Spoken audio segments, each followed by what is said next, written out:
안녕하세요. 레드액션맨 임상훈입니다. 지난 2월 23일 저는 무려 바람은새님을 만났습니다.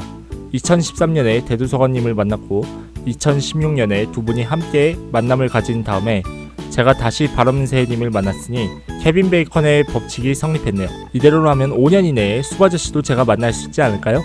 이 뭔 개소리야! 일전에 바람은새님의 초대 영상을 보고 응모했는데 당첨 소식을 들었을 땐 마치 저 아이가 된 것처럼 기뻤습니다. Why don't we go? Now. Today.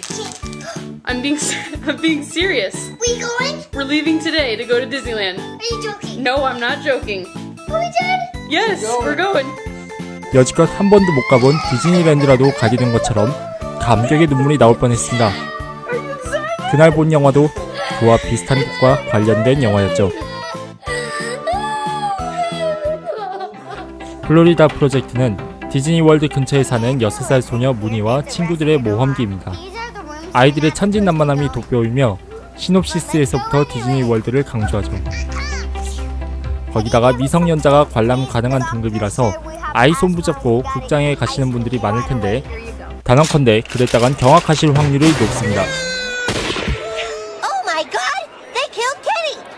You bastard! 플로리다 프로젝트는 디즈니 영화가 아니지만 디즈니의 이미지를 차용한 현실주의 영화입니다. 쉽게 말하면 디즈니의 이미지를 빌려 돼지의 왕을 만들고 보이후드로 버무린 작품입니다. 심지어 후반부엔 파닥파닥까지 첨가되죠. 작품은 대략 이런 느낌으로 전개되면서 아이들은 이런 장난을 일삼는데 보호자는 재고시를 못합니다. 심지어는 이런 장면도 등장합니다.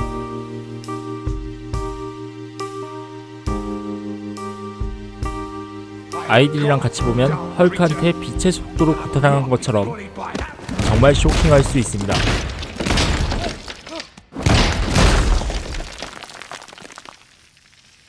그렇다면 왜 디즈니 영화도 아니면서 디즈니를 이용했을까요? 이를 따지기 전에 먼저 알아둘 것이 있습니다. 우리가 흔히 아는 디즈니랜드는 1955년 캘리포니아에 개장된 곳이고 디즈니 월드는 그보다 100배는 더 크며 1971년에 플로리다에 개장된 곳입니다. 제목인 플로리다 프로젝트는 바로 이곳을 짓기 위해 1965년에 진행된 부동산 매입 계획의 이름입니다. 영화의 주요 무대는 바로 이곳에서 차로 20여 분 거리인 매직캐슬 모텔입니다. 실제로 운영 중인 모텔이고 영화에선 편부모 세대의 빈민가로 그려집니다. 이름도 디즈니 매직 킹덤과 흡사해서 관광객이 예약을 잘못해서 실망하는 에피소드도 그려지죠. 실제로 2008년 경기 침체 이후 디즈니 월드 주변에 주거가 불안정한 이들이 모여 사는 모텔들이 늘어났다고 합니다. 이러한 이야기를 그린 점으로 볼 때 감독이 빛과 대조된 어둠을 강조하는 것으로 추측해 볼 수 있습니다. 다시 말해서 디즈니 월드의 이미지를 이용해 그와 정반대에 있는 빈민계층 사이의 연대와 갈등을 부각시키고 그럼으로써 재고시를 못하는 사회 시스템에 대한 비판의식을 담은 것으로 볼 수 있습니다. 더 나아가서는 환경과 훈계의 중요성에 대해서 관객의 고민을 유도하기도 합니다. 션 베이커 감독의 영화는 처음 보지만 사회적 약자 계층의 이야기를 주로 다루는 천재 감독이라고 들었는데 디즈니 월드의 그림자에 가려진 현실을 거침없이 객관적으로 담아낸 연출에서 그 찬사가 괜한 것이 아님을 느꼈습니다. 이 영화의 장점은 어둡고 무거운 사회 문제를 아이들 시선으로 밝고 경쾌하게 다루되 경쾌함과 암울함 사이에서 어느 한쪽에 치우치지 않고 현실을 객관적이며 사실적으로 묘사한다는 것입니다.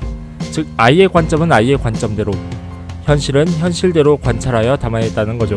반면에 바로 이 때문에 호불호가 심하게 갈릴 수도 있습니다. 아이들의 귀여운 모습을 보면서 쓰러진 나무도 자라나기에 좋다는 무디처럼 저래도 아이들이 사는구나 하는 낙관적인 생각을 하게 만들면서도 현실을 보면서 저런 데서 아이들이 사는구나 하는 비관적인 생각도 동시에 들게 하니까요. 더군다나 이 영화는 극영화임에도 불구하고 아이들의 다큐멘터리처럼 연출되었습니다. 일단 거의 모든 건물들의 색상이 원색 톤으로 구성되어 있는데 이는 아이들의 상상력을 강조하는 미장센으로 작용합니다. 어른들에겐 일터와 주거 공간이지만 아이들에겐 놀이터죠. 카메라 또한 대부분 아이들의 눈높이에서 촬영했고 인물을 부각시키는 극도의 클로즈업과 상황을 강조하는 극도의 롱샷, 인물의 후면샷과 롱테이크, 핸드헬드를 빈번하게 사용하는 등 정교하지 않은 샷 구성으로 현실감을 강조합니다. 음악도 오프닝과 엔딩을 제외하면 인위적으로 사용하지 않죠. 심각한 사회 문제를 아이들의 귀여운 관점으로 묘사한 것은 좋지만 평탄한 이야기 구조와 각종 범죄 장면은 다소 지루하고 불쾌할 수도 있습니다. 그리고 아이들 정서와 어른들 정서 사이에 극단적인 위화감이 생길 수 있는데 이것을 완화시키는 인물로 바비가 등장합니다. 그는 매직캐슬 모텔의 관리자로서 문제가 될 만한 부분을 막는 역할을 합니다. 아이들을 포함한 입주민들에게 엄격하지만 범죄를 막고 수습하며 시설을 정비하고 이웃 간의 갈등을 해소시키려는 등 사회의 질서를 올바르게 유지하려는 인물이죠. 비록 고길동 같아서 불쌍하기도 하지만 그래서 더 매력적인 인물이고 윌렘 데포가 맛깔나게 연기합니다. 이분은 스파이더맨과 싸운 고블린이기도 했고 작년엔 그레이트 월에도 출연했었죠. 최근엔 베를린에서 명예의 황금곰상을 수상하기도 한 연기력만으로 대포를 쏘고도 남는 베테랑 배우입니다. 윌렘 데포 못지않게 다른 배우들의 연기도 좋았는데 특히 주인공 무디를 연기한 브루클린 프린스가 가장 인상적이었습니다. 귀엽고 천진난만한 모습도 좋지만 결말부에 막연한 공포를 대하면서 눈물을 흘리는 장면은 감탄이 저절로 나올 정도였습니다. 원인 모를 공포에 대한 슬픔을 6살 소녀에 맞게 표현하는 재주가 탁월합니다. 이어서 유일하게 아이폰으로 찍은 엔딩 장면이 전개되는데 다소 당황스러울 수 있고 보는 관점에 따라 해피엔딩일 수도 새드 엔딩일 수도 있습니다. 여러모로 귀여움과 심각함을 골고루 보여주는 좋은 영화라서 어떤 엔딩일지는 여러분이 판단하시기 바랍니다. 마지막으로 관람 중에 종종 뜬금없이 들려오는 헬기 소리에 주의를 기울이는 것도 좋을 것 같습니다. 제작비가 200만 달러의 저예산이라서 주변 헬기장을 통제할 수 없어 실수로 들어간 소리들이라는데 후반부로 갈수록 의미가 부여되며 극적 장치로 승화되는 것을 느낄 수 있으리라 생각합니다. 이상 레디액션맨이었습니다. 영상 재밌게 보셨다면 구독, 좋아요, 알림 버튼 누르고 광고 30초 이상 봐주시는 것 잊지 마세요. 잊지 말고 기억해줘.